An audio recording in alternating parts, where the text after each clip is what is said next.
Γεια σας, σε αυτήν την ενότητα θα μιλήσουμε για τα cases. Οι δύο μεγάλες κατηγορίες τις οποίες τα χωρίζουμε είναι τα flight cases και τα rack cases.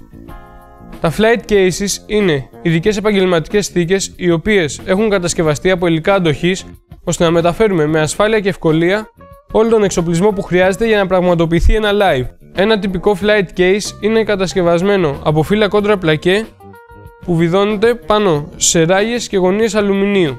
Επίσης διαθέτουν ενισχυμένες λαβές, ασφαλή κλειδώματα και καμιά φορά θα τα συναντήσουμε με ενισχυμένες ρόδες για την ασφαλή μεταφορά του φορτίου. Τα rack cases είναι και αυτά ειδικές θήκες οι οποίες μας βοηθούν στην ασφαλή μεταφορά του εξοπλισμού που χρειάζεται για να πραγματοποιηθεί ένα live. Κατασκευάζονται από τα ίδια υλικά που κατασκευάζονται και τα flight cases. Η διαφορά τους είναι στα καπάκια, όπου στην κατηγορία των flight case βρίσκεται στο πάνω μέρος και είναι ανοιγόμενο, σε αντίθεση με την κατηγορία των rack case, όπου υπάρχουν καπάκια στο μπροστά και στο πίσω μέρος και είναι αποσπόμενα. Επίσης, τα rack cases στο εσωτερικό του μπροστινού τους μέρους διαθέτουν μεταλλικές ράγες.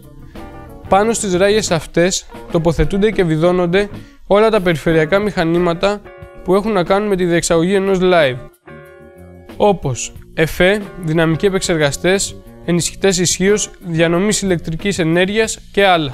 Τα case αυτού του είδους κατασκευάζονται αποκλειστικά στο μήκος των 19 ιντσών για να τοποθετούνται πάντα με ακρίβεια όλα τα περιφερειακά μηχανήματα τα οποία χρησιμοποιούνται.